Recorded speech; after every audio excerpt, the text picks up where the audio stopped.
Avec 5 points de retard sur Benoît Hamon, Manuel Valls se retrouve en mauvaise posture pour le second tour de la primaire organisée par le PS. Alors face aux députés des Yvelines, l'ancien Premier ministre, aujourd'hui âgé de 54 ans, lâche ses coups. Faisons les comptes. C'est quoi la facture?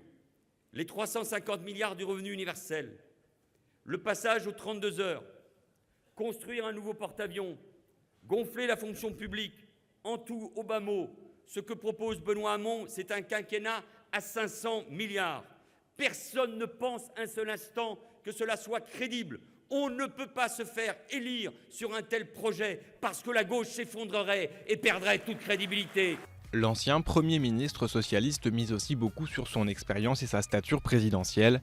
Pour beaucoup de ses soutiens, il reste le seul candidat à pouvoir mener campagne contre la droite et l'extrême droite. Pour moi, c'est un homme d'expérience et c'est le seul aujourd'hui face à la droite, face à Fillon et face à Marine Le Pen, pour moi vraiment de pouvoir l'emporter. Il a plus les épaules pour pouvoir prendre le pays, étant donné qu'il a été Premier ministre. Mais la tâche risque d'être compliquée. Son rival Benoît Hamon pourra compter sur le report des voix d'Arnaud Montebourg, arrivé 3e avec 18% des suffrages et d'une certaine dynamique constatée depuis le début de la primaire.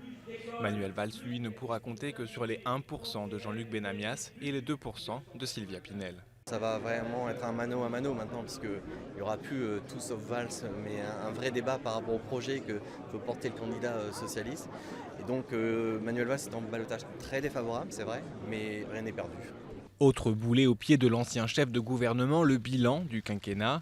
Il reste l'homme du 49.3, utilisé pour faire passer 2 lois controversées, les lois Macron puis El Khomri. Jet de farine ou claque lors d'un déplacement, meeting perturbé par des opposants. Manuel Valls a pu constater pendant la campagne que beaucoup de sympathisants de gauche lui reprochent toujours sa ligne politique droitisante. Manuel Valls sera-t-il victime du quinquennat Hollande ou bénéficiaire d'un vote utile? Verdict dans les urnes ce dimanche.